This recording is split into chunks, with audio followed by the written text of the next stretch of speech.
तो अब हम लोग है ना पहले एमसीक्यूज बेस वाले करेंगे 1 मार्क वाले। उसके बाद स्ट्रक्चर बेस पे क्वेश्चन करेंगे। तो बच्चे हैं ना 1 मार्क वाले में जो क्वेश्चन एमसीक्यू वाले आ रहे हैं, पैटर्न चेंज हो गया 2 साल से, तो वो एमसीक्यू वाले में बच्चे बहुत फंस रहे हैं। ठीक है ना। बाकी 2-3 नंबर वाले फिर भी कर लेते हैं, तो एमसीक्यू वाले बच्चे बहुत फंसते हैं। तो कॉन्सेप्ट ध्यान में रखना। क्या कॉन्सेप्ट ध्यान रखना कि हमें सारी चीज़ें कौन बता रहे हैं, हमें सारी चीज़ें फॉर्मूले बता रहे हैं। हमें सारी चीज़ें कौन बता रहे हैं, सारी चीज़ें फॉर्मूला बता रहे हैं। फॉर्मूले से ही हम कॉन्सेप्ट में जा रहे हैं, फॉर्मूले से न्यूमेरिकल में जा रहे हैं। ये कहीं पर लिख लो कि फॉर्मूला कभी भी देखेंगे तो इस 4 तरीके से देखेंगे। ये लिख लो कहीं पर। फॉर्मूला जब देखेंगे तो किस तरीके से देखेंगे, तो बुक में निकालो और स्टार्टिंग में से लिखो। तो कोई भी फॉर्मूला पढ़ेंगे दिमाग में 4 चीज़ें दिमाग में रखना है। फॉर्मूला ऐसे ही नहीं याद करना है भाई। फॉर्मूला जब याद करोगे ना तो 4 चीज़ें दिमाग में रखोगे। क्या दिमाग में रखोगे, पहला कि यार उससे कॉन्सेप्ट क्या निकल रहा है हमारा, ठीक है ना। फिर उससे यूनिट क्या निकल रही है, फॉर्मूला यूनिट बताएगा, जूल पर कूलम है या मीटर पर सेकेंड है ना, यूनिट बताएगा। उसके बाद उसकी डेफिनेशन पता चली जाएगी हमें। हमें डेफिनेशन पता चल जाए, कभी कोई डेफिनेशन दिया हो फॉर्मूल उसके फॉर्मूले से रिलेट करो, डेफिनेशन जल्दी याद हो जाएगी। न्यूमेरिकल तो यार कर ही रहे हैं हम लोग, न्यूमेरिकल तो फॉर्मूले पर ही है, ठीक है ना। तो कोई भी फॉर्मूला याद करोगे आज से याद रखना, ये 4 चीज़ें दिमाग में बैठनी चाहिए कि उससे कॉन्सेप्ट क्या निकल, मैंने फॉर्मूला याद किया, इससे कॉन्सेप्ट क्या निकला, उसकी यूनिट क्या निकली, उसका डेफिनेशन क्या निकल रहा है इस फॉर्मूले से, उसके न्यूमेरिकल कितने बन रहे हैं उस फॉर्मूले से। अपने आप सारी चीज़ें होती जाएंगी बड़े आराम से। कभी भी सही डायरेक्शन में मेहनत करोगे ना, इसे ब्लाइंडली याद करोगे सारी चीज़ें मतलब बिखरे हुए तरीके से, तो वो चीज़ें बिखरी हमेशा रहेंगी। अब देखो यहाँ पर 1 mark, which of the following is not a character parallel combination का रजिस्टरिंग का फीचर्स क्वेश्चन कौन सा नहीं है इसमें, है ना। कुछ अजीब सा है कि यार ये किस तरीके से पूछा जा रहा है क्वेश्चन, है ना। तो क्योंकि वो 1 मार्क वाले बच्चे बहुत फंसे हैं। तो क्या बोले कि if one register is fused the circuit does not become open. ये बात तो सही है। पैरेलल का मतलब ही क्या होता है कि एक वायर तुम्हारा खराब हो गया तो दूसरा वायर चलेगा। एक वायर अगर खराब हो गया दूसरे पे इफेक्ट नहीं आता। हाँ, दूसरा चलता रहेगा। ये तुम्हारा पैरेलल पे है। पैरेलल में क्या हो, ये बार शॉर्ट हो गया, फ्यूज हो गया, शॉर्ट वर्ड आ गया, टूट गया, तो दूसरा वायर में करंट तो जा ही रहा है ना। तो ये तो ट्रू है, कह रहे हैं नॉट ट्रू बताना है। पैरेलल के लिए ट्रू है ना। The total resistance R is this, ठीक है, ये भी सही है, वही फॉर्मूले से। The total resistance become less than the least resistance present in the combination. Total resistance कम हो जाता है पैरेलल में, सीरीज में बढ़ता है, सीरीज में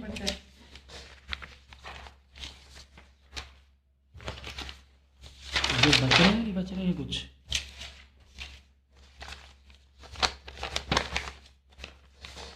है ना। सीरीज होता है ये 3 4 5 सबको ऐड कर दो, 3 4 7 5 12 आ जाएगा। लेकिन ये अगर पैरेलल में है, ठीक है, 3 4 5 12 नहीं आएगा, बहुत कम आ जाएगा, बहुत ही कम आ जाएगा। तो पैरेलल में ओवरऑल जब आर इक्विवेलेंट निकालते हैं वो कम हो जाता है, ठीक है ना। तो ये याद रखना। फिर the current through each resistor always remain, नहीं बिल्कुल नहीं भाई, ये तो गोल्डन रूल हमने बताया था आपको। ये मतलब पूरा खजाना था। खजाना क्या था कि करंट सीरीज में सेम रहता है, पैरेलल में अलग रहता है, डिवाइड हो जाता है करंट। तो यहाँ पे क्या कह रहा है, करंट सेम रहने बोला, गलत है ना। तो वोल्टेज इसी का उल्टा हो जाएगा, याद रखना। देखो अब यहाँ भी लिखाई थी चीज़, देखो कैसे एमसीक्यू में आ गया ये। तो जो भी चीज़ मैंने यहाँ लिखाई है, अगर तुमने थोड़ा सा लॉजिक को दिमाग रखा है तो कैसे भी घुमा घुमा के आने दो। अब इसी पर आया कि नहीं आया तुम्हारे सामने, कह रहा है पैरेलल में सेम रहेगा करंट, नहीं अलग, वोल्टेज में उल्टा है। सीरीज वोल्टेज के लिए सीरीज में अलग, पैरेलल में सेम, ठीक है ना। अब आगे identify the ohmic register. Ohmic और नॉन ओमिक मैंने बताया था आपको, ठीक है ना। जो ओम लॉ जो फॉलो करेगा ओमिक रजिस्टर होगा। सिल्वर, जर्मेनियम, सिलिकॉन, ये तो ओमिक नहीं है भाई। इसमें क्या होता है, सिलिकॉन और जर्मेनियम एक तरीके से सेमीकंडक्टर टाइप कह सकते हो आप। इसमें क्या होता है कि टेम्परेचर बढ़ने से रेजिस्टेंस बढ़ता है, लेकिन इसमें क्या होता है, टेम्परेचर बढ़ने से रेजिस्टेंस कम होता है। इन दोनों में सिलिकॉन जर्मेनियम उल्टा होता है, टेम्परेचर बढ़ाने से रेजिस्टेंस कम होता है। तो ये ओमिक लॉ फॉलो नहीं करते हैं। सिल्वर ओमिक लॉ फॉलो करेगा, जितना टेम्परेचर बढ़ेगा रेजिस्टेंस भी बढ़ेगा। याद रखो, ओमिक लॉ मतलब टेम्परेचर बढ़ना रेजिस्टेंस भी बढ़ना। लेकिन मैंने कहा सेमीकंडक्टर में अलग होती है कहानी। वो रेजिस्टेंस कम होता है। हाँ, उल्टा होता है, मैं बोला रेजिस्टेंस कम होता है सेमीकंडक्टर में। तो ये सिलिकॉन जर्मेनियम उसी टाइप का कैटेगरी में आते हैं, ठीक है ना। तो सिल्वर है ना फॉलो करेगा, ये दोनों फॉलो है ना। अब देख लो कितने बच्चे फंस जाते हैं इसमें कि यार ये यार कैसे। तो ये कुछ वर्ड याद रखो, सेमीकंडक्टर, सिलिकॉन, जर्मेनियम, कुछ या कुछ ये याद रखो सब्सटेंस कि इनमें है ना ओमिक नहीं, ओम लॉ नहीं फॉलो करेगा, अपोजिट देगा। तो ये बहुत अच्छे से रखना। Resistance of light decrease with increase in the temperature, भाई वही हो गया ना, जर्मेनियम हो गया, उल्टा इफेक्ट देना है ना। सेमीकंडक्टर में ठीक है, सेमीकंडक्टर का वो है। तो कहीं पर हम कैटेगरी ना बना लें क्या, कहीं पर कैटेगरी ना बना लें कि सेमीकंडक्टर को दो चार नाम ना दे दें। सेमी कंडक्टर, जैसे कि सेमीकंडक्टर क्या हो, जर्मेनियम हो गया है ना, सिलिकॉन, ये शॉर्ट में लिख दिया मैंने, सिलिकॉन हो गया। ऐसे नोट छोटे छोटे बनाया करो भाई, उसी से कहानी बनेगी। कहाँ तुम पूरी बुक एग्जाम के 1 घंटे पहले पढ़ना है तुम्हें। तो ऐसे कर लिया तुमने, पूरा पूरा देख लिया, बस मानो 2 पेज में पूरी बुक आ जाती है। और हम मैंने मेरा खुद एक्सपीरियंस बता रहे हैं कि दो पेज में, जैसे नहीं 1 पेज में बना दिया, जैसे 1 पेज और भी मेरा खाली रह रहा था पीछे, तो सही यूज़ भी नहीं किया था। छोटा छोटा यूज़ कर लेंगे तो 1 पेज और 1 पेज में पूरी बुक हम कह पूरी बुक कर सकते हो आप। या 2 पेज में 3 पेज में पूरी पूरी बुक हो जाएगी। तो सेमीकंडक्टर ये है, लिख दो डजन फॉलो ओम लॉ, या सीधा लिख दो रेजिस्टेंस, टेम्परेचर से लिख दो, टेम्परेचर बढ़ने से रेजिस्टेंस घटेगा। ये दिमाग में रखिए, नॉन ओमिक है, नॉन ओमिक आता ही आता है एग्जाम में, ठीक है ना। अब ये जो कर रहे हो ना, इसमें फिजिक्स दोबारा तुम्हें पढ़ने की जरूरत नहीं है, तुम्हें हम याद कराते जा रहे हैं। फिजिक्स ऐसे ही पढ़नी है, दूसरा कोई तरीका ही नहीं फिजिक्स पढ़ने का, समझ नहीं है तुम्हें। ऐसा नहीं तुम्हें कुछ याद करना जैसा फॉर्मूले को छोड़ के। Which of the following relation is correct, R का एल से, आर का ए से, भाई सीधे पहले फॉर्मूला लिख दो ना। अगर आर का एरिया और ये सब दिया हुआ है, वी आई कहाँ भाई, वी आई उल्टा है formula, V equal I into R होता है, ये गलत बता रहे हैं ना formula. V equal to I into R, नहीं ये अपॉन लगा है बीच में अपॉन है, ठीक है।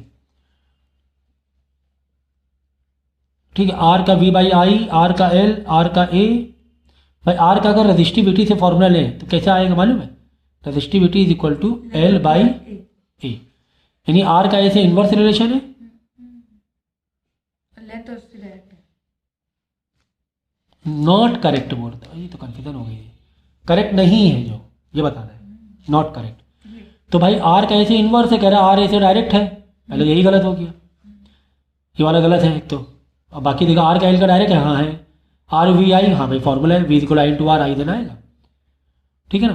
फिर I equal Q by T, current का सही है, तो करंट क्यू बाई टी होता ही है फॉर्मूला, शुरुआत में सबसे पहले फॉर्मूला यही लिखवाया था मैंने करंट का।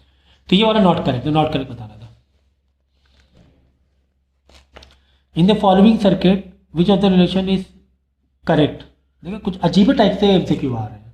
अगर पूछ लेता कि इक्विवेलेंट बताओ तो फट से बता देते, इन दोनों को प्लस करते, एक करते, फिर इन दोनों का पैरेलल मार के कर देते, इन दोनों को एक करते, बाद में इन दोनों का ये एक हो जाता, एक वायर हो जाता, फिर ये दोनों पैरेलल बचता, फिर पैरेलल से निकाल के फाइनल निकाल देते आंसर। लेकिन ये कुछ अलग ही पूछ रहा है। अब देखो क्या बोल रहा है मालूम है, इसके रिलेशन करेक्ट बताओ। कह रहा है ए आर जो ए बी का है वही ए सी का है और वही बी सी का है क्या, नहीं हो सकता है, क्योंकि अब तुम्हें देखना पड़ेगा। देखो यहाँ पे कितना 1 + 1, ये 1 है, ये 1 है, अब बी सी का भी 1 है, हाँ ये वाला सही हो गया ना, ये भी 1 है, ए बी इसका ऐसे पूछ रहा ना पहला वाला, ए बी का कह रहा है, क्या कह रहा है, ए बी का और आई सी का और बी सी का सेम है, ए बी कितना है 1 है, ए सी कितना 1 है, और हाँ ये सही है। लेकिन दूसरा देखो, क्या ए बी का बड़ा है, ए सी का बड़ा है, तीनों बराबर ही ये दिख रहे हैं, पहला ही वाला सही हो गया है ना, तीनों बराबर नहीं दिख रहे, ए बी का वही है। ओवरऑल नहीं पूछा, अगर ओवरऑल पूछता कि ए से सी के बीच का हाँ ऐसे पूछता, बी से सी के बीच का बताओ, या A B plus A C is equal to B C पूछता, कुछ ऐसे, तब हमें फाइंड करना पड़ता, तब हमें फाइंड करना पड़ता कि A B plus A C is equal to B C something ऐसा, तो हमें फाइंड करके निकालना पड़ता है। यहाँ तो सीधा सीधा दिया हुआ था।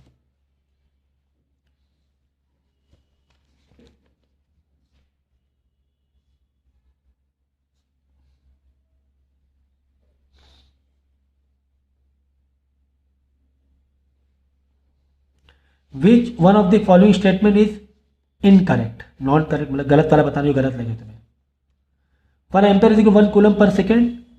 भाई हमने क्या कहा था बताओ, फॉर्मूला फॉर्मूला आई यानी I is equal to coulomb मतलब कूलम पहले, फिर पर सेकेंड यानी क्यू बाई टी, यही हुआ ना, पर का मतलब डिवाइड, हाँ जी आई क्यू बाई टी। हाँ सर ये फॉर्मूला भी याद है, ठीक है ना। 1 ampere is equal to 1 ampere current मतलब क्या हो, 1 कूलम गया, 1 कूलम गया 1 सेकेंड में, 1 कूलम गया पर सेकेंड में 1 सेकेंड में पास हुआ, उसी बोल रहे 1 एम्पेयर। तो फॉर्मूला तुम्हें बता दिया, यही वाला सही है। और देख लो 1 V 1 जूल पर सेकेंड, चलो V का फॉर्मूला है, V इज इक्वल टू क्या होता है, V का फॉर्मूला वी आई आर दूसरा फॉर्मूला भूल गई क्या, नहीं sir, Q upon C T, Q upon की work upon Q, work upon Q, work upon Q है भाई, ना sorry Q Q coulomb charge, 1 work upon Q यानी कि 1 वोल्ट 1 जूल पर कूलम। हाँ सर ये भी सही है, हमें गलत वाला बताना है ना, हाँ हमें गलत वाला बताना है, ये भी सही है। कितनी मस्त प्रैक्टिस हो रही है भाई, यही तो मैंने शुरुआत में बताया फॉर्मूला तुम्हें कैसे याद करना है, फॉर्मूला में सारी चीज़ें फॉर्मूले पर है। हाँ आ रही कि नहीं आ रही, मतलब बहुत सारे लेक्चर आपने मिस कर दिए, वो वाले कर लेना पूरे, इसके लेंसेज के बहुत अच्छे से हमने एक्सप्लेन किया है, रीड का बहुत ज़बरदस्त किया एक्सप्लेन, एक एक न्यूमेरिकल टफ वाले में अच्छे से कर लो, क्योंकि चीज़ों को बिखेर के दिमाग में लेना। और एक चीज़ हमने बता दी, एक सेंटर पॉइंट मैंने बता दिया, ये सेंटर है, ये तुम्हें हमने 10 चीज़ें जोड़ दी, 10 चीज़ें 50 चीज़ें जोड़ दी, हमने बता दिया भाई फॉर्मूला है और ये फॉर्मूला कॉन्सेप्ट है। अभी तक कुछ भी क्रॉस आया है नहीं, हर चीज़ को हम फॉर्मूले से कनेक्ट करके दिखा रहे हैं, कोई भी चीज़ ऐसा नहीं आया अलग, सारी चीज़ें फॉर्मूले से ही समझ में आ रही अभी तक। तो वर्क क्यू बाई भाई क्यू के नीचे लाएंगे, वी का फॉर्मूला याद है, वी का फॉर्मूला क्या डब्ल्यू बाई क्यू, तो ये भी सही है एक तरीके से, अगर वी के फॉर्म में याद किया तुमने वर्क अपॉन क्यू, तो भाई वर्क अपॉन क्यू, तो क्यू यहाँ डिवाइड में आएगा तो वी वर्क, हाँ ये भी सही है। लेकिन ये वाला समथिंग रॉन्ग है, ये समथिंग रॉन्ग क्यों है, क्योंकि आई का फॉर्मूला क्या होता है मालूम है ना, सारी चीज़ें फॉर्मूले हैं, आई का formula E M A capital R plus small R होता है, तो ये वाला इनकरेक्ट था। पेंसिल नहीं है, ये तो क्वेश्चन पूछा ही जाता है भाई, ये क्वेश्चन पूछा ही जाता है।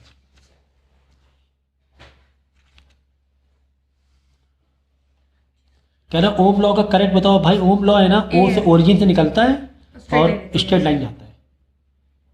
ये वाले मालूम क्या बता रहे, पहले से रेजिस्टेंस है, वी और आई नहीं हो रहे, पहले से रेजिस्टेंस ये बता रहे, रेजिस्टिविटी का आप कह सकते हो, ठीक है ना। तो ये चीज़ है ना, ये पहला वाला ये ध्यान में रख लेना। और अगर कर्व में आ जाए, तो वो ओरिजिन से नहीं रहता है हमेशा, अगर कर्व में आ जाए मतलब नॉन ओमिक है, ओरिजिन से रहता है इसमें ओम लॉ में। आइए 1 ampere current flows through a conductor, it indicate that, वही वाली बात हो गई भाई, फॉर्मूले को एक्सप्लेन करने के लिए बोल रहा है, फॉर्मूले को एक्सप्लेन करने के लिए बोल रहा है, ठीक है ना। फॉर्मूला क्या कह रहा है, एम्पेयर का वही क्यू बाई टी वाला है, current is equal to Q by T यानी पर सेकेंड, तो पर सेकेंड आ गया 1 सेकेंड, ठीक है। तो कह रहा है कि एक एम्पेयर करंट का मतलब क्या होता है, इट इंडिकेट दैट इतने इतने electron passes in this thing. तो जब तुम 1 एम्पेयर की बात करोगे 1 एम्पेयर में, और 1 सेकेंड में कितना हो रहा है, जब एन इंटू ई करोगे, एन इंटू ई, तो नंबर ऑफ चार्ज यानी एन, एन यहाँ पे क्या पूछ रहा है, नंबर ऑफ इलेक्ट्रॉन पूछ रहा है, तो इसको फॉर्मूले को ओपन करोगे N into E by T में, तो उधर जाके मल्टीप्लाई होगा, ई आके डिवाइड होगा, ये बाकी उधर मल्टीप्लाई, ई आके डिवाइड हो, कितना आ जाएगा, ये आ जाएगा। ये थोड़ा रख लेना बिल्कुल अच्छी तरीके से,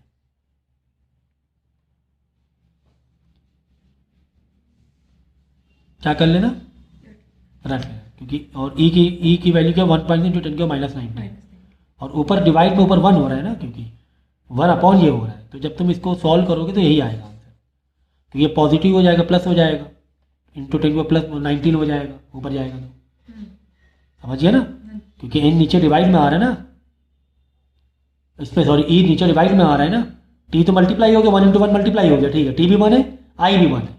अरे भाई आई भी 1 है और टी मतलब टी भी 1 है, 1 सेकेंड, ये तो मल्टीप्लाई हो गया, लेकिन ई तो डिवाइड में लाओगे, ई का मतलब 1.3 इंटू 10 को माइनस 19, तो सॉल्व करोगे तो ये तुम चाहो तो रख लेना। अगर हाँ 2 सेकंड पूछ ले तो गड़बड़ हो जाएगी, तुम्हें फिर रखना काम नहीं, फिर तुम्हें प्रॉपर डालना पड़ेगा। टाइम में 2 सेकंड डालोगे, 2 इधर आके 1 एम्पेयर से मल्टीप्लाई करोगे, डिवाइड बाई, ये याद रहे एक इलेक्ट्रॉन की वैल्यू 1.6 इंटू 10 को माइनस 19 होती है।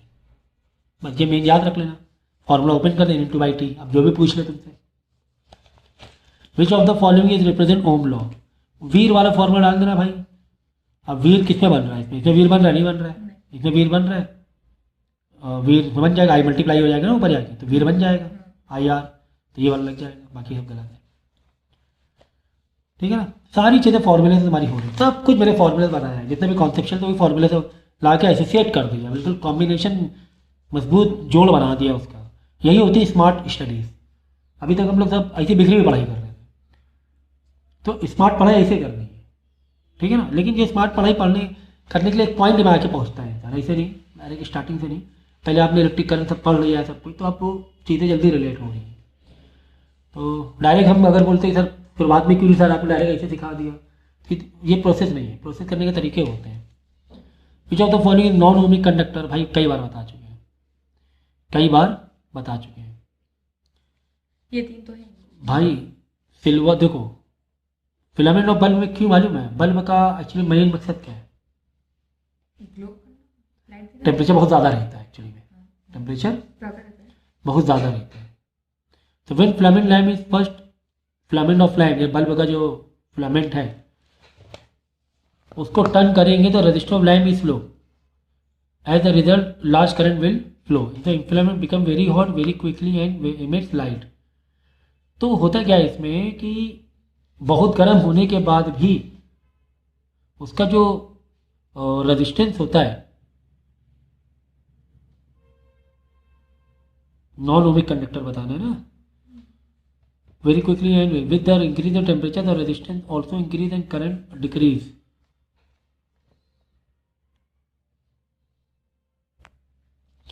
Resistivity of conductor depend on, देखो मैंने क्या कहा था, मैंने फॉर्मूला लिखाया था रेजिस्टिविटी का, फॉर्मूला क्या था, आर इंटू ए, अगर ठीक है आर के बाजू में ए रहेगा, आर से करेंगे तो फिर अलग हो जाएगा ना फॉर्मूला, इधर पलटोगे तो ऐसे आता है। तो आप बोलो सर फॉर्मूला क्या कह रहा है कि सर एरिया लेंथ सारी चीज़ें आ रही, तो ये एरिया लेंथ जो है ये रेजिस्टेंस के लिए है, रेजिस्टिविटी तो मटेरियल के अंदर की कहानी है, रेजिस्टिविटी किसकी कहानी है, मटेरियल के अंदर की कहानी है।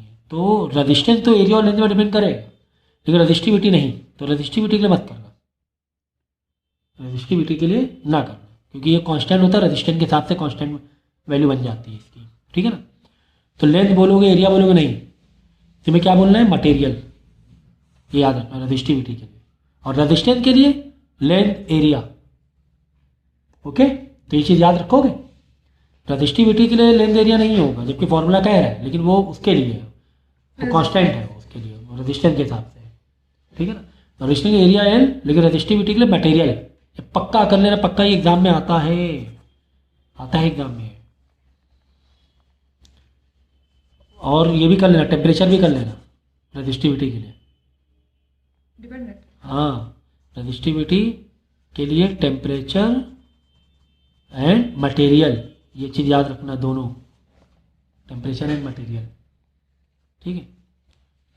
एरिया और लेंथ है वो रेजिस्टेंस के लिए, ठीक है, और टेम्परेचर भी रेजिस्टेंस के लिए एक तरीके से, लेकिन मटेरियल नहीं, मटेरियल रेजिस्टिविटी पर है।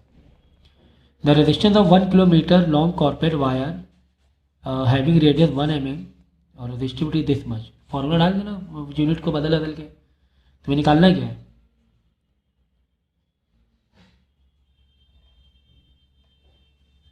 ओम मीटर। देखो तुम्हें resistance,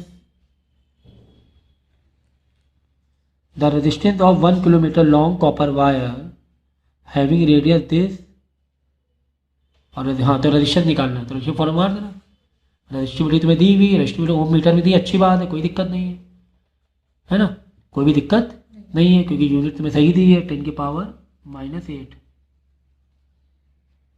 okay. Resistivity is equal to resistivity to length कितनी दी गई है? 1 मिलीमीटर। 1 किलोमीटर। अच्छा 1 किलोमीटर लॉन्ग है ना। अब 1 किलोमीटर को मीटर बदलना ज़रूरी है, तो 1 × 10 की पावर 3 कर लेंगे। 1 × 10 की पावर 3 करनी है, अपॉन एरिया कर देना। एरिया मतलब रेडियस दिया हुआ है, तो रेडियस जो दिया हुआ है एक सर्कुलर वायर का, तो उसको एरिया कैसे निकालेंगे? पाई आर स्क्वायर से। एरिया कैसे निकालेंगे? पाई है ना, रेडियस दिया है ना, तो पाई आर स्क्वायर से निकालेंगे। पाई का 22/7 पाई आर स्क्वायर। अब 1 mm को तुम्हें कैसे बदलना पड़ेगा? मीटर में। तो mm को मीटर बदलने के लिए 10 की पावर 3 होगी। भाई वो टेबल मेरी जरूर याद कर लेना, के एच डी डेका मीटर, ये बहुत अच्छे से लेक्चर कर लेना, ठीक है ना। Deci centi millimetre. अब मिलीमीटर से किस में जाना है? मीटर में जाना है ना, डिवाइड करना पड़ेगा। तो डिवाइड बाई करना पड़ेगा। हमने शायद धोखे से 10 के बाद 3 बोल दिया, -3 होगा, क्योंकि mm को मीटर में जाना है तो डिवाइड करना पड़ेगा। 1 mm है तो 1 × 10 की पावर -3, समझिए, तो मीटर में हो जाएगा। इनटू अगेन, क्यों? क्योंकि स्क्वायर है ना, आर का स्क्वायर है, पाई आर का, तो वापस 1 × 10 की पावर -3, 1 लिखने की जरूरत नहीं है, 10 -3। अब इसको सॉल्व कर लेना भाई, सॉल्व करना आना चाहिए, सिंप्लीफिकेशन करना आना चाहिए। -3 × -3 माइनस का 9, -3 9 होगा ना, 2 है ना, तो है तो क्या करेंगे? मल्टीप्लाई प्लस करेंगे, है ना, बेस सेम है ना, तो पावर क्या होगी? प्लस। तो -3 -6, -6 ऊपर जाके +6 हो जाएगा। प्लस का 9 तो हाँ, तो -8 और 2 और प्लस का 9 10 ठीक है, जो भी है वो देख लेना सब, ठीक है, सॉल्व हो जाएगा। तो ये वाला बहुत अच्छे से एक्सप्लेनेशन ये अच्छे से कर लेना, इसमें सिंप्लीफिकेशन की अच्छी प्रैक्टिस हो रही है तुम्हारी, ठीक है। सिंप्लीफिकेशन करा ही नहीं क्या इसी बहाने, क्योंकि मैथ ऐसे भी ज़रूरत पड़ जाएगी तुम्हें ना, तो सिंप्लीफिकेशन पॉइंट ऑफ व्यू से सीख लो। पेजेस याद नहीं मिल रहे हैं, सिंप्लीफिकेशन के पॉइंट ऑफ व्यू से समझ लो ये वाले पार्ट में, तो इसी बहाने तुम्हारा क्या हो जाएगा? सिंप्लीफिकेशन अच्छे से समझ लोगे। देखो अच्छे से, हम रेजिस्टेंस निकाल रहे थे, तो फिलहाल सिंप्लीफिकेशन ही समझो। हमने इंफॉर्मेशन डाली, माइनस क्या दिया था? 8 दिया था ना, -8 × 10 की पावर क्या है? ना, टोटल कर तो 9 ही है, इंटू 10 की पावर 2 ना, 3 था, 3 था, हाँ 10 की पावर 3, या इसे लिखी थी इंफॉर्मेशन, ठीक है। तो ये चीज़ ध्यान में रखना कि किलोमीटर में है तो हमें मीटर में जाना है, तो मीटर जाने के मल्टीप्लाई 1000 करते हैं, तो 1 किलोमीटर में 1 × 10 की पावर 3 मतलब भाई 1000 ही तो हुआ। और अपॉन में क्या क्या बैठ रहा था हमारा? 22/7 बैठ रहा था, इंटू 1 × 10 की -3, 1 लिखने की जरूरत नहीं ना, क्योंकि पाई आर का स्क्वायर, आर मतलब रेडियस तुम्हारा mm में दिया था, इसको मीटर में बदल लिया हमने, तो ये SI इन्होंने बदलना ज़रूरी है, किलोमीटर को मीटर में, mm को मीटर में, इस तरह ध्यान में रखो। अब देखो बेस सेम, तो पावर ऐड हो जाएंगे, तो 10 की पावर -6 हो जाएगी, -3 -3 -6 ऊपर चला जाएगा, +6 हो जाएगा, तो प्लस -6 ऊपर चला जाएगा तो प्लस हो जाएगा, इंटू 10 की पावर +6, ठीक है ना। अपॉन नीचे बचा 22/7, ये रेसिप्रोकल 7 मल्टीप्लाई में आ जाएगा, और नीचे 22, समझ गए, रेसिप्रोकल हो जाएगा 1.25। अब पावर देखो यहाँ पे सॉल्व कर लो, बेस सेम, पावर आपस में ऐड, 3 + 6 9, 9 में से एक माइनस है ना, प्लस माइनस माइनस होता है ना, तो 9 में से एक गया, 8 गया तो बचा 1, प्लस का 1 बचा, +1 बचा, माइनस का 1 नहीं बचा, चाहे 3 9 प्लस में था, -8 पॉजिटिव का, सब ध्यान रखना, तो ठीक है, +1 लिखने की जरूरत नहीं है। अपॉन ये बचा 22, कितना ईजी तरीके से हमने इसको सिंप्लीफाई कर लिया है, कितना आसान तरीके से कर लिया है। तो अब ये चीज़ हमेशा ध्यान रखना, 1 0 तुम्हें मिल गया तो एक डेसिमल तो इधर जब मार जाएगा, मल्टीप्लाई में अपोजिट डायरेक्शन होता है, इधर जा रहे हो तो डेसिमल इधर शिफ्ट होगा, ये याद रखना हमेशा। तो ये है ना, तुम्हारे हीट वाले में बहुत सिंप्लीफिकेशन की जरूरत पड़ रही थी, समझिए। अब यहाँ 1 ही बच रहा है तो छोड़ दो 1, तो 22, समझिए। तो बाद में इसको क्या करना, चाहो तो ऐसे ही आंसर दे दो, नहीं तो थोड़ा बहुत सिंप्लीफाई भी कर सकते हो, ऐसे भी आंसर दिया जा सकता है, कोई बड़ी बात नहीं है। अब ये रिड्यूस तो होगा नहीं, तो पहले मल्टीप्लाई करो, बाद में 22 को रिड्यूस करा देना, समझ गया। तो सिंप्लीफिकेशन पॉइंट ऑफ व्यू हमने बता दिया। बाद में क्या, in series combination register total register reduce, series में क्या होता है, टोटल रजिस्टर बढ़ जाता है और करंट सेम रहता है, दोनों सही है, ये दोनों भी सही है। सीरीज में क्या क्या चीज़ें होती हैं, करंट एक ही वायर होता है ना, तो करंट सेम रहने वाला है और रजिस्टेंस बढ़ जाएगा। ठीक है, तो when a cell is used, cell को हम लोग क्यों यूज़ करते हैं, जब ये सेल यूज़ किया जाता है, टर्मिनल वोल्टेज और ईएमएफ इलेक्ट्रोमोटिव फोर्स, ईएमएफ मतलब electromotive force. EMF electromotive force same रहते हैं, नहीं टर्मिनल वोल्टेज हमेशा कम रहता है, ईएमएफ ज़्यादा रहता है। तो देख लो इसमें कहाँ पर टर्मिनल वोल्टेज कम बता रहा है, कहाँ पे ईएमएफ ज़्यादा बता रहा है, तो सी वाले में terminal voltage less than the EMF. बंद सेम तब रहते हैं तब बंद रहता है। हाँ, जब बंद रहेगा तब। तो यहाँ पे यूज़ लिखा हुआ है ना, हाँ जब हमने सर्किट ऑन की हुई हाँ। तो ऑन करेंगे तो टर्मिनल वोल्टेज कम हो जाता है, और ईएमएफ ज़्यादा हो जाता है। ईएमएफ ज़्यादा रहेगा।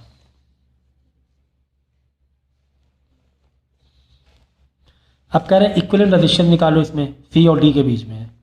देखो ये सी और डी के बीच में, अब देखो सी मतलब सी से तुमको स्टार्ट करना है, तुम्हें यहाँ एरो बनाओ, सी से स्टार्ट किया और डी में ख़त्म करना है। तो जब सी से स्टार्ट करेंगे दो वायर हो गए, मतलब ये पैरेलल हो गए, ठीक है, ये दो पैरेलल हो गए, फिर यहाँ पे क्या बैठ गया, सीरीज बैठ गया, है ना, ऐसे ही आ गया ना, ये दो वायर, यहाँ दो वायर नहीं हुआ, वायर मुड़ना मतलब दो वायर नहीं हुआ है, वायर मुड़ा है खाली, इससे क्या मतलब, सीधा कर दो, तो ये दोनों सीधा सीधा ऐड कर दो, क्या हो गया 3 + 3 6। और यहाँ पे इन दोनों का इसका और उसका पैरेलल देखो, ऐसे सर्किट दोबारा डिजाइन करो, यहाँ सी बनाया, ऐसे गए दो वायर हो रहे थे, ये एक वायर इधर में दो ऐड थे, यहाँ पे देखो 1 2 और 3, एक और है नीचे 3, डी तक यहाँ जाना है ना हमें, 3 बाद में देखो डी में जाओ, समझ गया ना, ऐसे सर्किट को सिंप्लीफाई करना सीखो।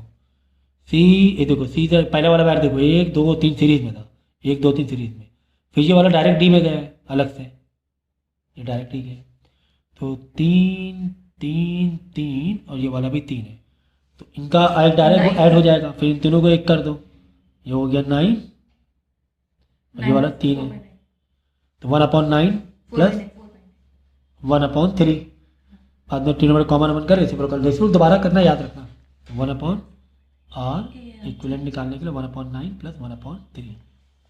पेंसिल नहीं है क्या, समझ गया ना, तो कितने मज़ेदार तरीके से हम लोग कर रहे हैं बिना किसी दिक्कत के। नेक्स्ट, तो हमने यहाँ पे एक सर्किट का भी इसका इक्विवेलेंट रेजिस्टेंस का भी कॉन्सेप्ट सीख लिया हम लोगों ने। फिर आगे देखो रेजिस्टेंस, अब देखो क्या मांग रहा है इसमें, कह रहा है कि करंट बताओ, करंट बताना है भाई। ये देखो एक कभी भी देखो करंट है ना, करंट किसका पूछा गया, मेन वायर का पूछा गया क्या, पहले वो देखो, हाँ जी। वो बैटरी है, हाँ सर मेन वायर का पूछा गया, बात खत्म। दिमाग में क्या रखना, overall circuit, overall circuit solve करना भाई, ये दिमाग में रख लेना। ओवरऑल सर्किट के लिए क्या चाहिए हमें, ओवरऑल करंट चाहिए, वोल्टेज चाहिए, रेजिस्टेंस चाहिए, ठीक है, जो कि पूछा गया, आई इक्विवेलेंट पूछा गया है, ओवरऑल इक्विवेलेंट चाहिए और रेजिस्टेंस चाहिए, ओवरऑल पूरे सर्किट का वोल्टेज। वी इक्विवेलेंट या ईएमएफ चाहिए, ऐसे कह सकते हो, ये ध्यान में रखना। फिर फॉर्मूला क्या है, V = I/1 यानी I = V/R, यहाँ V मतलब यहाँ पे ईएमएफ ले लो, दिया गया है।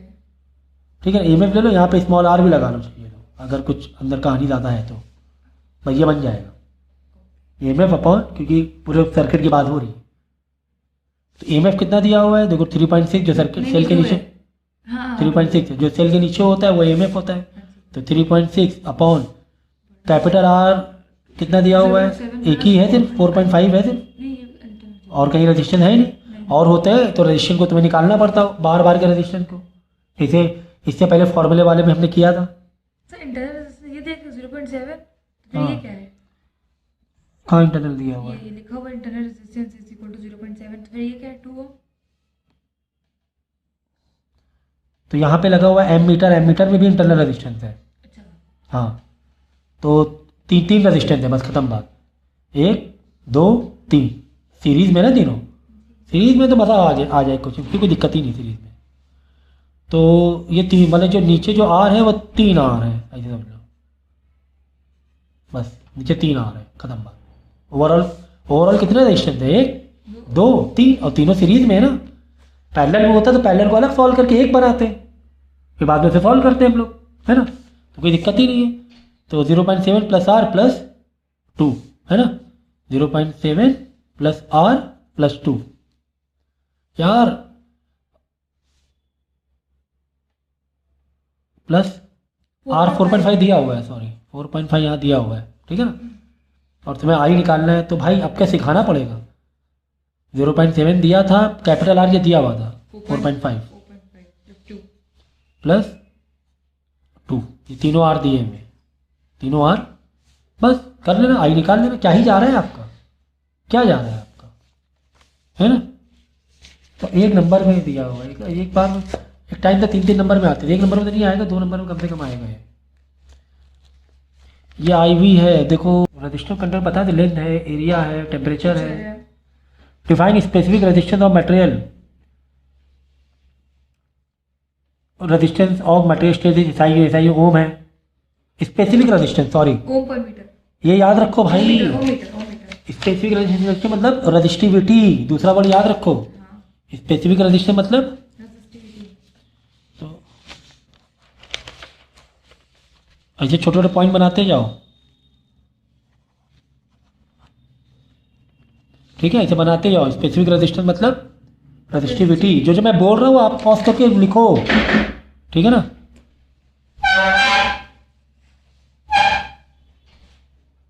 ये लिख लेना, मैं तो नहीं लिख रहा हूँ भाई, आप ही लिखो, ठीक है ना।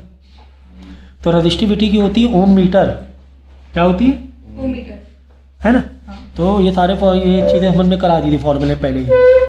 तो एक वेरी गोल्डन रूल याद रखो रेजिस्टेंस से रिलेटेड। तो पहला तो ये याद रखो कि रेजिस्टेंस सीरीज में 4 चीज़ें बताए दे रहे हैं रेजिस्टेंस से रिलेटेड, 1 2 3 4 चीज़ें बताए दे रहे हैं, ठीक है ना, बहुत अच्छे से। सीरीज में रेजिस्टेंस क्या होगा, रेजिस्टेंस सीरीज में क्या होता है, बढ़ता है, ठीक है ना। पैरेलल में कम होता है। एक तो ये 2 चीज़ें समझ लो अच्छी तरीके से। सीरीज में रेजिस्टेंस क्या होगा, ज़्यादा होगा, पैरेलल में कम होगा। और ग्राफ के पॉइंट ऑफ व्यू से अगर हमारे पास ग्राफ दिया होता है, जैसे आपको ग्राफ दिया हुआ है वी आई का ग्राफ, ठीक है, हमेशा है ना, इन जनरल भी यहाँ दिया होता है और यहाँ पे आई दिया होता है, तो 2 ग्राफ बना लेंगे हम, ठीक है ना, वी और आई के, ठीक है। वी आई में अगर जैसे कि तुम्हें स्लोप दी गई है और स्लोप देख के तुम्हें पहचानना है कि किसका रेजिस्टेंस ज़्यादा और किसका रेजिस्टेंस कम, ठीक है। तो हमेशा एंगल देखा जाता है, इसमें क्या देखा जाता है, एंगल, किसके बीच का एंगल, वी आर के बीच का एंगल देखो। वी आर के बीच के एंगल में एंगल बड़ा तो रेजिस्टेंस कम, ठीक है ना। एंगल छोटा तो रेजिस्टेंस ज़्यादा, ठीक है। तो ये हमेशा याद रखना, ये ग्राफ के पॉइंट ऑफ व्यू से क्या हमें एंगल देखना होता है वी आर का। अगर जिसका वी आर का एंगल अगर बड़ा है तो आर क्या है, छोटा, और वी आर का एंगल छोटा है तो आर बड़ा। अब देख लो दोनों का एंगल वी और आर, जो लाइन निकली होती है वो आर की होती है, जो लाइन निकली होती है वो ग्राफ लाइन वो क्या होती है, आर की होती है। अब तुम खुद देखो यहाँ पर कि एक तो वी और आर के बीच में ये एंगल है और वी आर के बीच में ये एंगल है, कौन सा एंगल बड़ा है बताओ, कौन सा एंगल बड़ा, कौन सा छोटा, ये एंगल बड़ा, ये एंगल छोटा, ये एंगल बड़ा, मतलब यहाँ पर रेजिस्टेंस कम, ठीक है ना। ये एंगल छोटा वी आर, हमेशा वी आर के बीच में दिखाया था, ये एंगल छोटा मतलब रेजिस्टेंस ज़्यादा। तो ये बिल्कुल पक्का बना के रख लो, बिल्कुल पक्का। क्या पक्का रखोगे बताओ, ये पक्का रखेंगे हम लोग कि वी और आर के बीच में एंगल देखना है, किसके बीच में एंगल देखना है, वी और आर के बीच में एंगल देखना है। वी आर के बीच में एंगल देखा हमने, एंगल ज़्यादा है तो आर कम, आर कम मतलब वो सीरीज है कि पैरेलल है, आर कम तो पैरेलल है। लो इसमें सारी चीज़ें हो गई पूरी, ठीक है ना। एंगल देखो, इसमें देखो, इसमें क्या था, इस वाले ग्राफ में वी और आर के बीच में एंगल कम था ज़्यादा था, इसके कंपेयर में कम था, एंगल कम है, एंगल कम है तो मतलब आर ज़्यादा, आर ज़्यादा मतलब वो सीरीज हो गई, वो क्या हो गई, सीरीज हो गई, ठीक है। अब यहाँ पर एक ग्राफ तुम्हें दिया हुआ था इस तरीके से, इरेजर लगा करो। अब तुम्हें बोल रहा था कि ए और बी बताओ कि जो ए और बी रेजिस्टेंस, ये जो लाइन होती है रेजिस्टेंस की होती है ना, कह रहा है ए और बी रेजिस्टेंस पैरेलल के कि सीरीज के, ये पूछा गया था, पैरेलल के कि सीरीज के। तो हमें क्या करना है बताओ, किसके बीच में एंगल निकालना है, वी और आर के बीच में। देखो वी आर नहीं, यहाँ वी नहीं है, यहाँ आई है, तो ये चीज़ ध्यान रखनी है, हर बार एंगल ऐसे और ऐसे नहीं लेना है, हमें देखना है हमें वी से ही लेना है। तो वी कहाँ है, यहाँ पर है, तो V से एक B वाली लाइन में देखा और V से एक देखा A वाली लाइन में, तो किसका एंगल बड़ा है, A का कि B का? ए का A का B से बड़ा है। A का बड़ा एंगल मतलब A का रेजिस्टेंस कम या ज़्यादा? कम। A का रेजिस्टेंस कम हो गया, क्यों? क्योंकि V का और A से एंगल ज़्यादा था। तो ग्राफ में तुम्हें देखना है V और I कहाँ पर दिया है, हर बार V और हर बार I यहाँ नहीं देगा, इस बार I यहाँ दे दे, V यहाँ दे दे, और हमेशा एंगल V से ही लेना है। तो किसका एंगल ज़्यादा है? V और A के बीच में बड़ा एंगल दिख रहा है ना, ये बड़ा एंगल है, देखो ना नीचे है ना, ये बड़ा एंगल है, ये छोटा एंगल है B वाला। तो B का रेजिस्टेंस, अब B का एंगल छोटा तो B का रेजिस्टेंस क्या हो गया, ज़्यादा हो गया, ठीक है ना, समझिए ना। A का एंगल ज़्यादा तो रेजिस्टेंस कम। अब रेजिस्टेंस कम किस में होता है, पैरेलल में कि सीरीज में? पैरेलल में होता है। तो ये A है ना, पैरेलल का पार्ट है। अब B पर रेजिस्टेंस कम है ज़्यादा है? ज़्यादा है। B में रेजिस्टेंस ज़्यादा है क्योंकि B का एंगल छोटा है ना, ये B का एंगल ये है, B का एंगल छोटा और रेजिस्टेंस ज़्यादा, दो सीरीज तो वो सीरीज का हो गया। समझ गया ना ये बात? तो बस ये लाइन पूरे ध्यान में रख लेना, सीरीज में रेजिस्टेंस ज़्यादा होता है, ठीक है ना, सीरीज में रेजिस्टेंस ज़्यादा होता है, पैरेलल में रेजिस्टेंस कम होता है। पहले तो ये बात हो गई क्लियर। अब ग्राफ के हिसाब से एंगल दिखाया था V और R का, V R के एंगल के हिसाब से जिसका एंगल ज़्यादा उसका रेजिस्टेंस कम, रेजिस्टेंस कम मतलब हो गया पैरेलल, ठीक है ना, ओके। तो इस तरीके से वी आर से ही ले लो, वी आई से भी ले सकते थे लेकिन वी आर से ले लो, इन्वर्सेशन दिखा दो। नेक्स्ट क्वेश्चन, अगला देखो, कह रहा है music system draw current this much milli ampere दिया। भाई ये सब चीज़ों को ध्यान रखो, अगर मेगा दिया जाए तो मतलब हाँ ये सब चीज़ ध्यान रखो ज़रा। अगर मिली देंगे, मिली एम्पेयर, मिली मतलब छोटा, मतलब एम्पेयर में जाने के लिए डिवाइड बाई 1000 करना पड़ेगा, ठीक है ना, 400 में ना, तो 400 और एम्पेयर में जाना है डिवाइड बाई 1000 करना पड़ेगा। अगर ये कैपिटल ए में दिया होता मेगा या फिर मिलियन तो मल्टीप्लाई करते हैं, 400 मल्टीप्लाई बाई 1000 करते हैं एम्पेयर में जाने के लिए। तो ये चीज़ का ये बिल्कुल पक्का याद रख लो, मिली मतलब डिवाइड बाई 1000, मिलीग्राम हो मिलीमीटर हो डिवाइड बाई 1000 किया जाता है।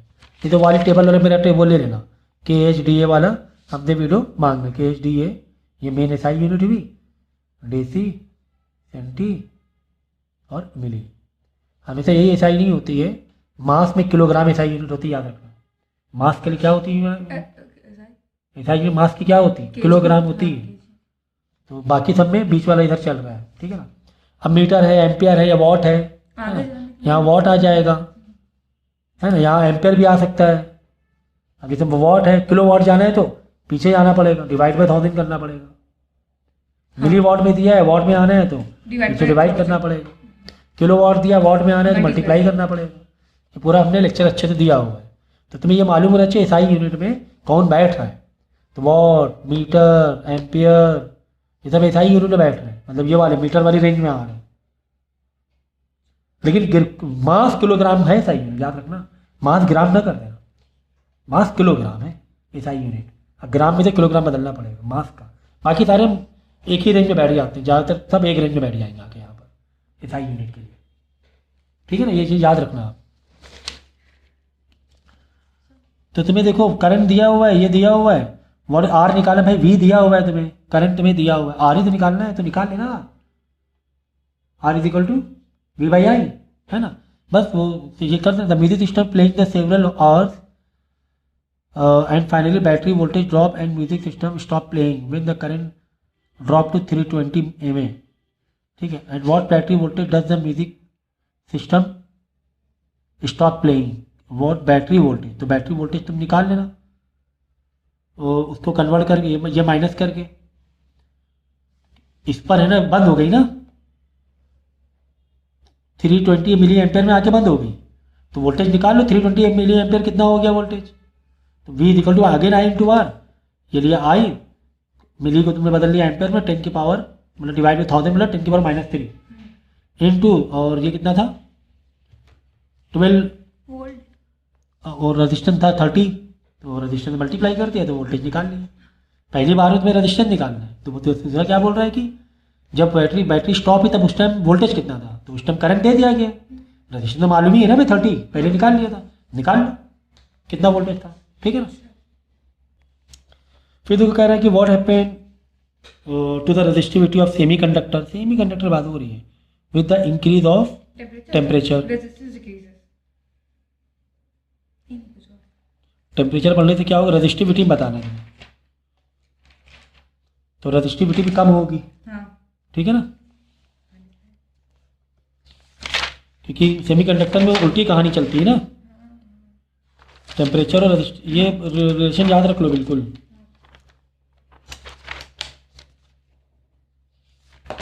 Temperature increase resistance decrease. हाँ सेमीकंडक्टर में।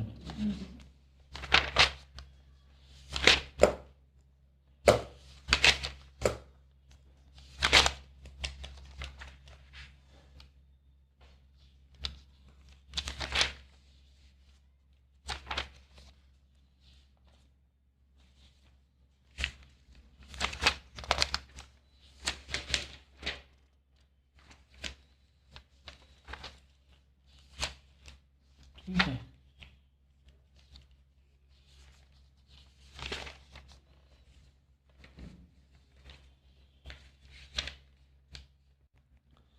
ठीक है, तो बात किसकी हो रही, सेमीकंडक्टर की जो नॉन ओमिक है, तो सेमीकंडक्टर वो उल्टी कहानी होती, सेमीकंडक्टर में क्या होता है, रेजिस्टेंस, टेम्परेचर से ले चलो, टेम्परेचर जब बढ़ेगा तो कहानी उल्टी होगी, रेजिस्टेंस डिक्रीज होगा, याद रखना, ये सबके लिए नहीं है, सिर्फ सेमीकंडक्टर के लिए है, जिसमें सिलिकॉन जर्मेनियम भी आ गया है, ठीक है, तो सेमीकंडक्टर ये बहुत ज़रूरी है, अदरवाइज कंडक्टर के लिए तो डायरेक्ट रहेगा, तो रेजिस्टेंस घट रहा है मतलब रजिस्टिविटी भी घटेगी, मतलब रजिस्टिविटी भी, क्योंकि रजिस्टिविटी डायरेक्ट रिलेशन है। देखो यहाँ पे दिया हुआ diagonally illustrate how you would connect a key battery voltmeter and ammeter unknown दिशा R and rheostat so that it can be use the verify ohm law.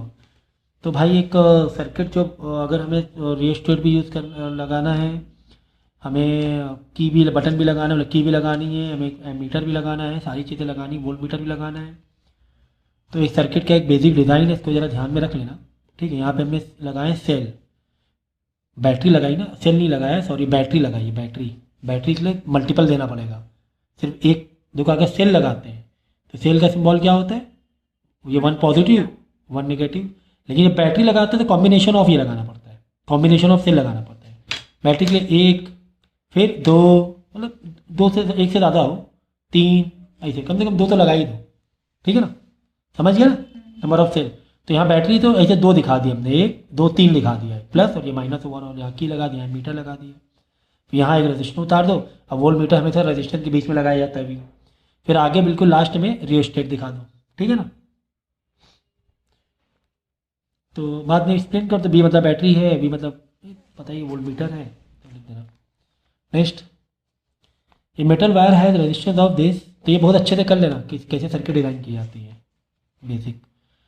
Arc में 60 ohm दिया, it is cut into 3 equal part, 3 equal part में find the equivalent resistance of 2 parts are connected in parallel and third part connect is series. देखो ये थोड़ा सा दिमाग रखना कि तुम्हें 3 पार्ट में किया है, 3 में से यानी 60 डिवाइड बाई 3 कर दो, 20 ईच हो गया, ठीक है।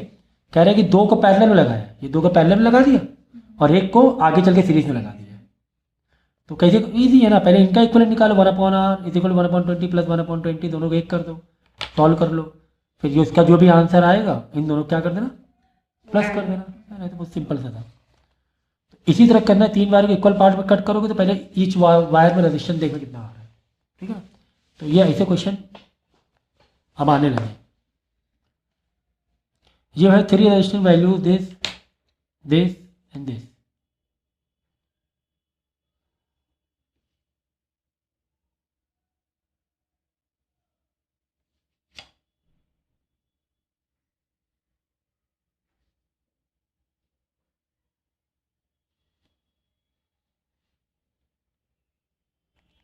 तो देखो इसी तरह एक और क्वेश्चन है, क्वेश्चन नंबर 16, क्या दिया हुआ है, resistance of wire of uniform thickness is 54 ओम, ठीक है ना, 54 ओम है, और इसको हमने 3 पार्ट में क्या कर लिया, डिवाइड कर लिया, काट दिया 3 वायर, और तीनों को हमने किस में लगा दिया, पैरेलल में। जब तुम पैरेलल में लगाओगे 1 2 3 ये लगाया, तो 54 डिवाइड बाई 3 कर देना, तो यहाँ पर 18 आ जाएगा, यहाँ पर भी 18 आ जाएगा, यहाँ पर भी, हाँ ये चीज़ याद रखना। हमने तीनों किसमें, 3 जो पीस काटे हैं किसमें लगाया है, तीनों को पैरेलल लगा, 3 इक्वल पीसेस को पैरेलल में ज्वाइन किया है। तो 3 का पहले क्या करना है, 3 पार्ट निकाल लेना, 18 18 18, फिर करना 1/18 plus 1/18 plus 1/18 is equal to 1/r equivalent. फिर इनको डिनोमिनेटर कॉमन है 3/18 आएगा, फिर बाद में लास्ट में रेसिप्रोकल कर लेना 6 आ जाएगा। ठीक है ना, ये चीज़ ध्यान रखना। तो वायर काटो तो उनके रेजिस्टेंस भी डिवाइड मार दो उसी टाइम, बाद में जैसे कनेक्ट हो रहा वैसे कनेक्ट कर दो। ठीक है ना। You have 3 resistance 2 3 and how will you join them so that the total resistance more than 7 ओम। ठीक है, 7 ओम के लिए भाई तो सीरीज ही में कर दो 2 + 3 + 5 तो ईजी है। लेकिन कभी अगर उल्टा आ जाता है कि मिनिमम बताओ कब होगा, कि मिनिमम रेजिस्टेंस, तो तीनों क्या कर दोगे पैरेलल में कर दोगे। क्या कर दोगे तीनों को, तो मिनिमम आ जाएगा। मैक्सिमम के लिए तीनों को सीरीज में, यहाँ पे दिया था 7 ओम, तो मोर देन 7 ओम, तो 2 + 3 + 5 सीरीज में ऐसे ही ऐड होगा। तो डायरेक्ट कनेक्ट मतलब ऐसे कर सकते हो सीरीज में।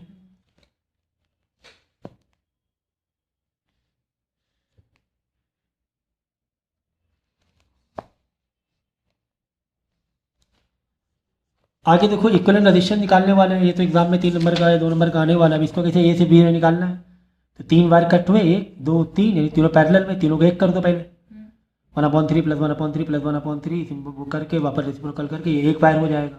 इसको एक वायर बना लिया, जो देखें कितना आ रहा है 1 आ जाएगा आई थिंक इसका। फिर +5 आगे चल रहा है, फिर ये 2 को एक बना लो। ठीक है, इस तरह सिंप्लीफाई कर दो सर्किट। सिंप्लीफाई कर लिया, बाद सीरीज को ऐड कर दो, क्या ही जा रहा है आपका। तो ये आता ही आता है एग्जाम में।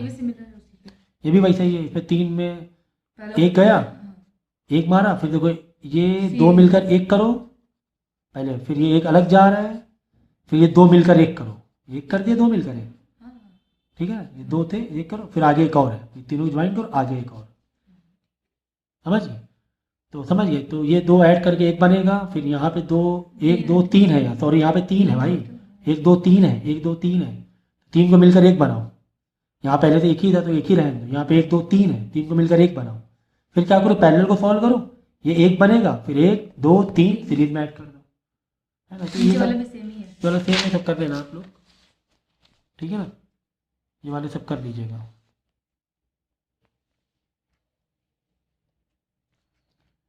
ये भी ऐसा ही है, इन दोनों को एक बना देना, इन दोनों को एक बना देना, ये पहले से, फिर इसका इसका इसका पैरेलल मार देना। ठीक है, ये वाला था, इसमें क्या दिक्कत है। इसमें इक्विवेलेंट दिया होगा ना तुम्हें, ये वाला चलो ये इंपॉर्टेंट, ये वाला सॉल्व कर दिखाई दे रहा है। इसमें उल्टी कहानी से पूछी गई है, कहानी उल्टी क्या होगी पूरा। यहाँ पे देखो एक सर्किट तुम्हें दी गई है, यहाँ पे है 5 ओम, यहाँ हमें नहीं पता, यहाँ 8 ओम, यहाँ है 4 ओम, ये बी, ये ए। कह रहे कि आर इक्विवेलेंट पहले से दिया हुआ है, क्योंकि इसमें एक अननोन है ना, आर इक्विवेलेंट पहले से दिया हुआ है। तो आर इक्विवेलेंट पहले से दिया हुआ है, कितना दिया हुआ आर इक्विवेलेंट 4 ओम दिया हुआ है, इन सबका रिजल्ट 4 ओम दिया हुआ है। अगर हमें आर इक्विवेलेंट निकालना होता तो हम कैसे निकालते, सोचो जरा सा। हमें आर इक्विवेलेंट निकालना हो तो हम कैसे निकालते मालूम है, इन दोनों को ऐड करते, इन दोनों को ऐड करते, इन दोनों को ऐड करते, बाद में इनका पैरेलल मारते। तो पैरेलल कैसे मारेंगे मालूम है, पहले क्या करो, पैरेलल निकाल लो, कि आर पैरेलल निकाल लेते हैं हम लोग। क्या कर लेते हैं, आर पैरेलल निकालते हैं, 1/r ऐसे करते हैं ना, 1/r पैरेलल, है ना। तो 1/, समझे दोनों को एक कर दिया तुमने, क्योंकि दोनों को एक करना ही पड़ेगा। 5 + 6 प्लस 1/8 + 4 12, सही है ना। ये हमने आर पैरेलल निकाल रहे हैं हम लोग। आर पैरेलल जब निकालोगे तभी तो तुम्हारा आर इक्विवेलेंट बैठेगा। तो आर पहले कैसे, इन दोनों का प्लस एक कर लिया, अब ये दोनों एक हो गया, 5 + 6 है, ये एक हो गया क्या हो गया 5 + 6 हो गया, ये एक हो गया 12 हो गया। तो यानी 1/5 + 6 प्लस 1/12। अच्छा, फिर वो 1/4 ठीक है, और ये एक्चुअली ये पैरेलल ही तुम्हारा आर इक्विवेलेंट के बराबर भी है इस बार, क्योंकि आगे पीछे कोई रेजिस्टेंस नहीं है, क्योंकि यही से पैरेलल ही पैरेलल बचेगा, बाकी तो कुछ है नहीं ना। तो यही आर इक्विवेलेंट भी एक तरीके से। तो 1/4 अगर हाँ एक्स्ट्रा अगर होता एक और, तब एक और मारते हैं एक्स्ट्रा, तो ये आर इक्विवेलेंट ही है एक तरीके से।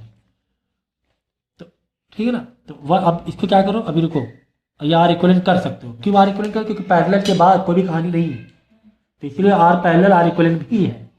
अब इनको डिनोमिनेटर कॉमन करें तो 12 से मल्टीप्लाई करेंगे, और इसको 5 + 6 5 + 6 से मल्टीप्लाई करेंगे।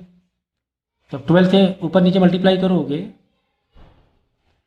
तो क्या हो जाएगा, ये 5 + x, 5 + x से मल्टीप्लाई करोगे तो 12 × 5 60 + 12x।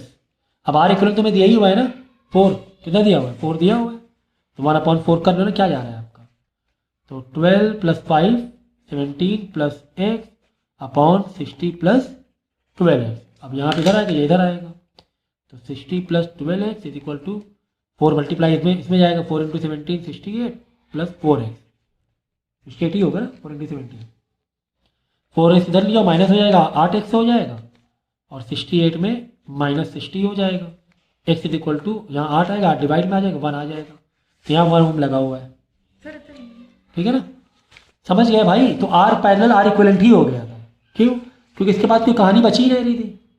अगर और एक्स्ट्रा होता तो हम आर पहले अलग फिर बाद में सीरीज को अलग ऐड करते, है कि नहीं। तो इस चीज़ को समझो ज़रा भाई, ये बहुत इंपॉर्टेंट था, 3 नंबर का आएंगे। सर मल्टीप्लाई ना करके ऐसे करते ना, कैसे, ये 1/4 था तो 12 उधर हाँ ले हाँ गए, उससे क्यों मत, हाँ ठीक है उसे लंबी कर दो। ठीक है, ये भी बात सही है कि यहाँ पे इसमें वैल्यू दी हुई थी, तो 12 को तुम इधर लाके माइनस करा सकते थे पहले, तो और इजी हो जाता है, डिनोमिनेटर कॉमन करने की जरूरत नहीं पड़ती है, ठीक है। 1/12 को इधर लाके माइनस करा